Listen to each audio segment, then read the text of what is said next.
আসসালামু আলাইকুম। এখন একটি পিএলসি রিপেয়ার করা হবে। পিএলসিটি মিশুবি 48 এমআর FX3U। তো এখন পিএলসিটি রিপেয়ার করা হবে। পিএলসি 2-3টা রিলে থেকে আউটপুট পাচ্ছে না। তো এখন আমরা আউটপুট রিপেয়ার করব কীভাবে দেখুন আপনারা। আস্তে আস্তে আমরা এখন পিএলসির রিলে দুটো উঠানোর চেষ্টা করতেছি। যে রিলেটি সমস্যা সেই রিলেটিগুলো উঠানোর চেষ্টা করতেছি। তারপরে আমরা আরেকটি পুরাতন পিএলসি থেকে রিলে উঠিয়ে লাগানো হবে। তো আপনারা দেখতে থাকুন কীভাবে রিপেয়ার করতেছি।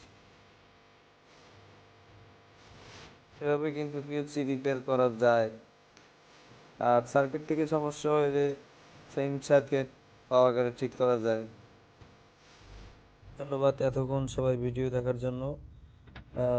সামনে আপনাদের আরও ভিডিও দেব, সবাই দোয়া করবেন। আমি কিন্তু পারি না ভাই, সামান্য চেষ্টা করতেছি। তো সবাই দোয়া করবেন আমার জন্য। নেক্সট ভিডিও দেখার জন্য আমন্ত্রণ রইল আপনার সবাই।